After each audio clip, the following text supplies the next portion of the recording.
Hey, happy October. I'm just hanging out at the pond with the dogs and I'm just about to take them for a walk. And I thought you might want to come along. Why don't we take the dogs for a walk and we'll chat a bit.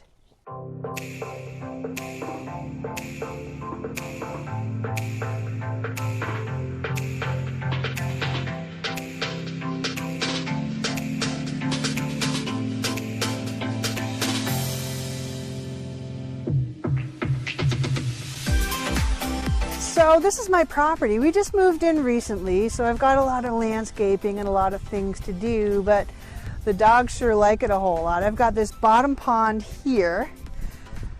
Then up top there, we've got another pond. I don't know if you can see it with the gazebo there. We can go take a look at that in a minute. And so we fenced in about 5 acres for the dogs so they can run around and hunt frogs and whatever dogs love to do. We put some culverts in over the pond so I can get over the creek, that's the creek, and it's loaded with trout in the spring, which is pretty special. So how do you like my property, guys? The dogs seem to like it just fine. So it's been a bit of a whirlwind this October. Beginning of the month I was in Chicago for the Raw Natural Dog Summit, of course. Then from there it was a trip to Vegas, and then from Vegas I went to Austin and then over to Pennsylvania. And I've been giving some talks and doing some seminars and just talking about dogs and healthy things, and it's just been a lot of fun. But to be honest, I'm kind of happy to be home with my dogs and with my horses. So we talked about a whole lot of things at the seminars, but the one question, and I wrote a blog post about this probably a couple of months ago, and everybody asked me this question because unfortunately it's one of the biggest challenges that we have with our dogs today, and that is cancer. So my Alice and Audrey, they're 11 and a half now, about a year and a half ago, they both had tumors. Audrey had a little wart-sized tumor on her side that just kept growing. It just kept growing at an alarming rate. And at the very same time, Alice had a mammary tumor. So I didn't know what to do with them.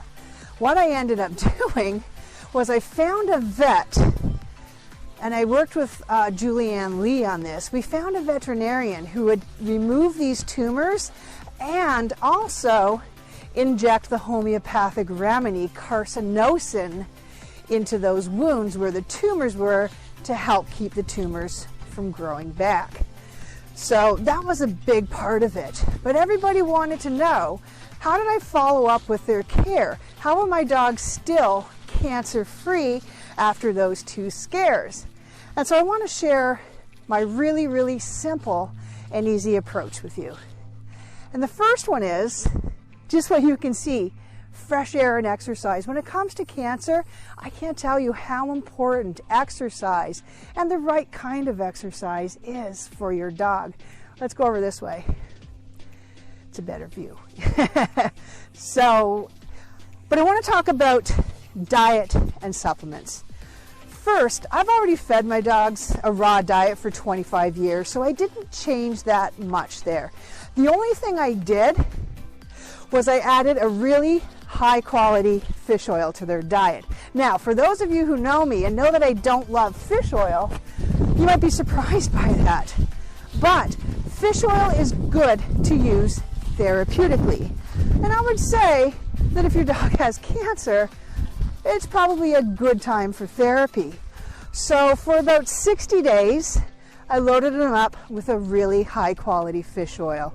For me, that's fish oil that comes in glass, not plastic. I'm just going to open the gate here for the dogs. I'm missing one. There she is. Alice, you coming, honey? Come on, Alice. Alice, come on. Okay, do what you're going to do, Alice. I think she wants to go swimming. There she comes. She's not ready to leave the pond yet. So when you're looking at a fish oil, you want a really, really high quality fish oil that is in glass. Fish oil that's in capsules, the oxygen will get through the capsules and the fish oil will oxidize and go rancid, and that will increase inflammation in your dog.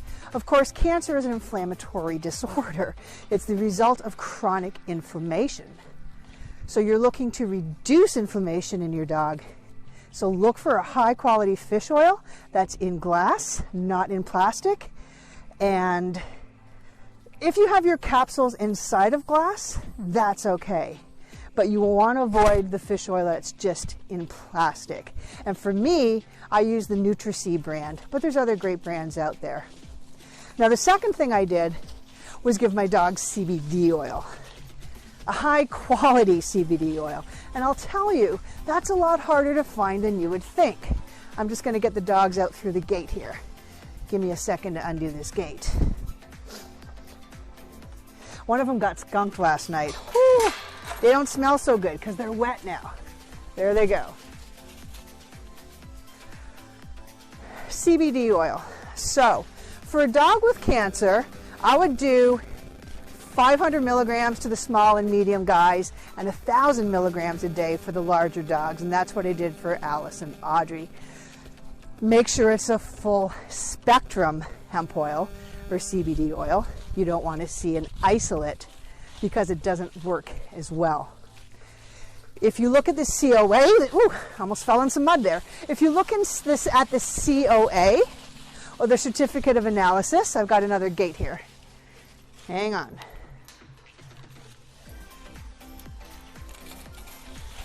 There they go.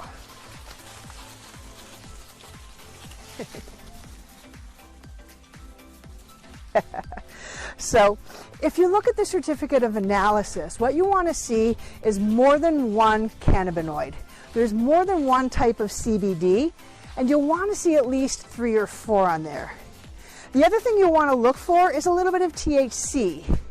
Now, in order to be sold as a CBD oil and not cannabis, you need to see no more than 0.03% THC. That's the psychoactive component. But what you don't want to see is 0%. You want a little tiny bit of THC in there. Why? Because that's what will tell you that it's not an isolate, that it's a good quality CBD that comes with all of the substances in it that all work together to do a much better job of reducing inflammation and activating those immune pathways in your dog. So CBD was the first thing I did for my dogs. The second thing I did was medicinal mushrooms. There is, in my opinion, there is nothing that's better at stimulating and modulating your dog's immune system than medicinal mushrooms. I gave them to my dogs twice a day. I gave a 7-mushroom blend, and this is important, I made very, very sure that they were real whole mushrooms and not mycelium. Here's a newsflash. Most of the mushroom supplements that you'll buy for your pets and for yourself are mycelium. They're just more or less the roots of the mushroom. You want to look for the entire mushroom. Why? Because that's where the immune modulating components are. They're called beta-glucans, and you want your beta-glucans to come from the cell walls of the mushrooms, not from the rice or the oats or the sorghum that mycelium is grown in. Okay, so that's the second step of my cancer plan. The first, CBD oil. The second, medicinal mushrooms. About 200 milligrams of mushrooms for my large breed dogs twice a day. Now, the third supplement that I made sure they had was phytoplankton. Phytoplankton is a microscopic little green, I don't want to call it an algae, but it is like an algae species. And it's just little teeny tiny microscopic things that float in the ocean, and they feed and fuel the entire ocean. Now, what's great about phytoplankton is that cancer, one of the theories on cancer growth is that it's linked to the breakdown of the little power plants in your dog's cells called mitochondria. Now, what's really, really cool about phytoplankton is that they're small enough that they can get through the cell and directly nourish and support the mitochondria. And I think that's pretty cool. So, on to number 4.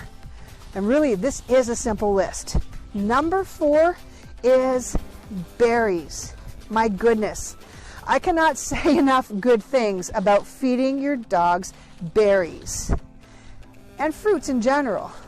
Why is that? Because berries and fruits and some vegetables are rich in phytochemicals, in flavonoids, flavonoids, resveratrol, all these little tiny phytochemicals that do a few things. The first is they feed the healthy or beneficial bacteria in your dog's gut. And this is important because those beneficial bacteria actually talk with his immune system and help to reduce inflammation. And remember, cancer and virtually all chronic diseases are inflammatory diseases. Now, another reason you're going to want to give them is because they're powerful antioxidants. Cancer is related to a buildup of little things called free radicals. Free radicals are they build up like rust in the body, and they're the byproduct of just everything. Just metabolism, toxins, environmental things, they just build up like rust in the body, and if they build up excessively, they can start to create cancer and inflammation in your dog. Berries and fruits are loaded with antioxidant. Antioxidants tend to donate their electrons to these free radicals, and that makes them very stable, and it slows down that rusting up of the body. So let's review really quickly. When my dogs had cancer, I did really 5 things. The first, CBD. For a Labrador-sized dog, I did 1,000 milligrams. The second thing I did for them was medicinal mushrooms. I did a 7-mushroom blend. I don't know what that was up the hill. I did a 7-mushroom blend, and I gave them 200 milligrams of each of those mushrooms twice a day. The third thing that I did was I gave them phytoplankton. The fourth thing I did was I loaded them up on fresh fruits and berries. As a matter of fact, research shows that feeding your dog fruits and berries reduces his cancer risk. So of course I'm going to do that.